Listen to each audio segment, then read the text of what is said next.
Имало едно време, в едно голямо и красиво кралство, крал и кралица.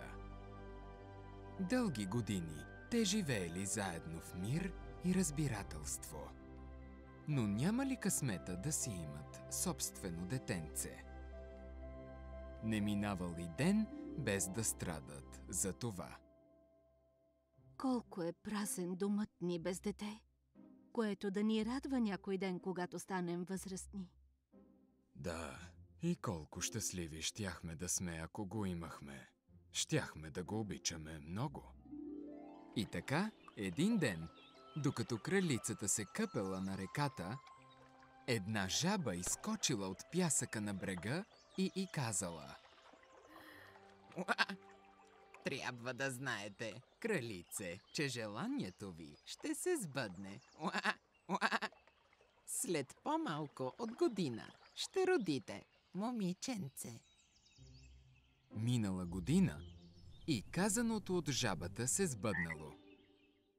Кралицата родила момиченце, което било толкова красиво, че кралят бил на седмото небе от радост.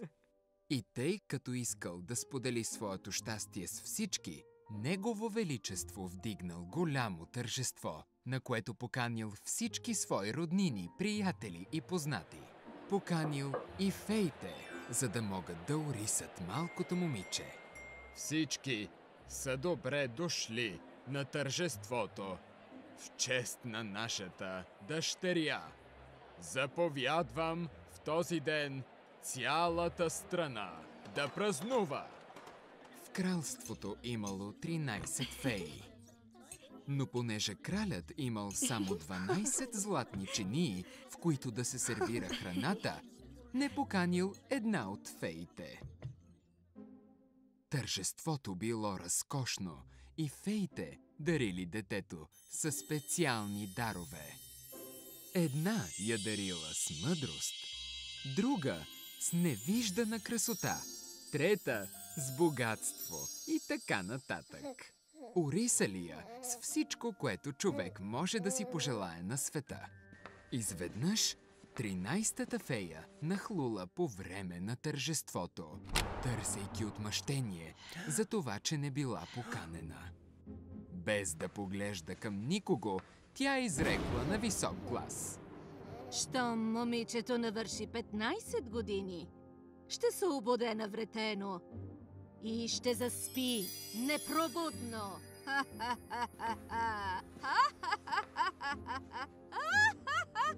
Не казала нищо повече и напуснала тронната зала. Всички замръзнали ужасени.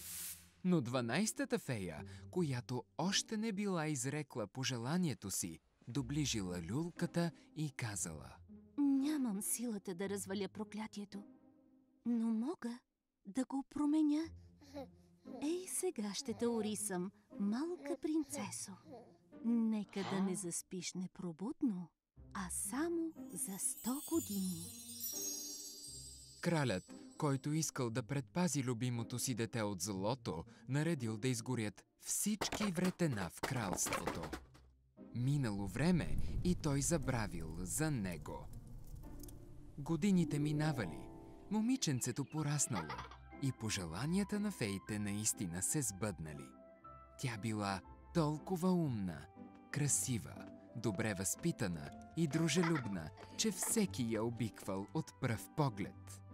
В деня, в който принцесата навършила 15 години, се наложило кралят и кралицата да заминат внезапно от двореца и я оставили сама вкъщи. Решила да се позабавлява и започнала да обикаля всички стаи в двореца една след друга. Правила това часове наред, докато накрая стигнала до старата кула. Изкачила се по тясното стълбище и спряла пред една дървена врата. Тя завъртяла ключа и вратата се отворила. Момичето видяло малка стаичка, в която една старица предяла с вретено. Добър ден, мила старице. Какво правиш тук? Полюбопитствала принцесата. реда, както сама виждаш. Отвърнала учтиво старицата, поклащайки с глава. Но защо вретеното се върти толкова бързо? Попитало момичето, хванало вретеното и се опитало да го завърти. Но щом го докоснала, проклятието на злата фея се изпълнило и принцесата оболла пръста си. Щом усетила обождането, момичето паднало върху леглото в кулата и заспало непробудно. Целият замък също потънал в дълбок сън. Кралят и кралицата, които междувременно се били завърнали у дома и били в тронната зала, също заспали мигновено, а с тях и цялата им свита. Всички едновременно потънали в дълбок сън. Заспали конете, кучетата в двора, гълъбите на покрива и мухите по стените. Даже огънят, който пламтял в огнището, напълно угаснал. Вятърът също спрял да духа и нито едно листенце по дърветата близо до замъка не трепвало. Около замъка започнал да расте жив плет от висока растителност и тръни, които го покрили изцяло от основите чак до знамената на покрива. Целият свят разбрал за спящата красавица, защото така започнали да наричат младата принцеса. От време на време, по някой рицар или принц се опитвал да си проправи път през гъстия плет и да влезе вътре. Но никой от тях не успял, защото растителността се увивала около тях и ги пристягала така, че да не могат да пристъпят в замъка. След много, много години, един принц приближил замъка. Изумен от гледката пред себе си, той заговорил един старец. Добра среща, старче. Как си? Благодаря, ваше височество. Не мога да се оплача. Случайно да знаеш какво се крие зад онези високи тръни? Не знаеш ли? Ако успееш да отместиш живия плет, ще откриеш замък. А в замъка има една принцеса. Тя е красива като никоя друга на света. Тогава защо тук е толкова опустяло? Аз бях дете, когато дядо ми каза, че принцесата е заспала непробудно заради някакво проклятие.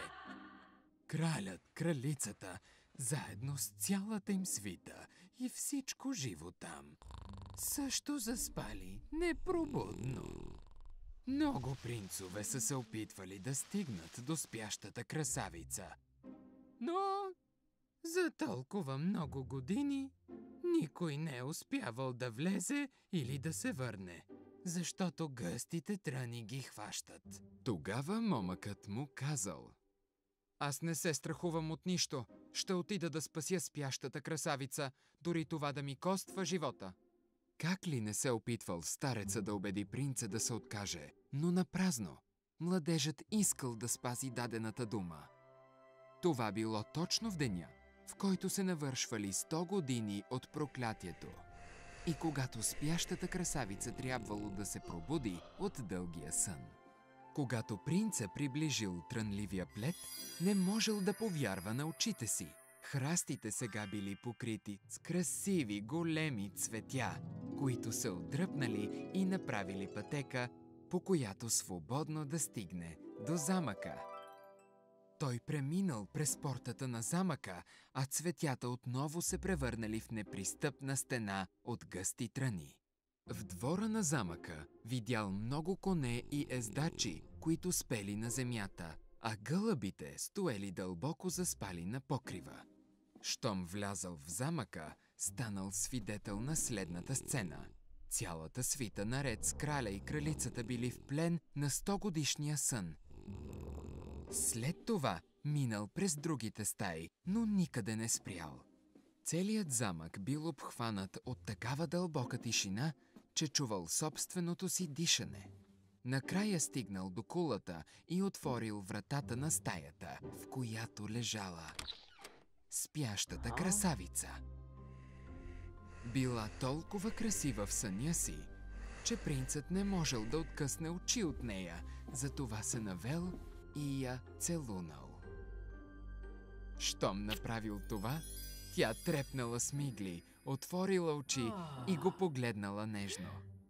След това двамата слезли от кулата и сякаш под команда, кралят, кралицата и всички останали хора и животни в замъка също се пробудили. Започнали да се гледат един друг смутено и не могли да повярват на случващото се. Уважаеми кралю и кралице, пристигнах отдалеч след като чух, че едно красиво момиче, като никое друго на света, не може да се пробуди от своя дълбок сън. Проклятието вече е развалено. И с ваше позволение, моля тя да стане моя жена.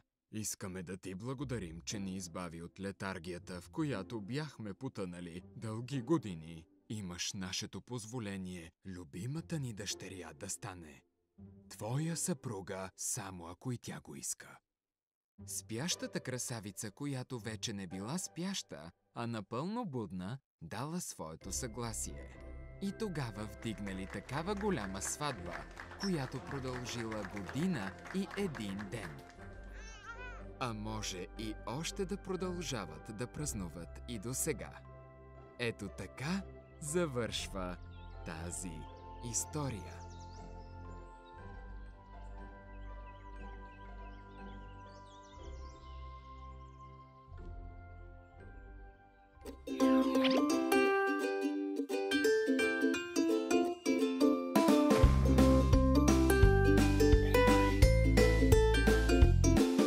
Nu uita să te abonezi la canalul Hey Kids pentru mai multe desene animate și povești pentru copii!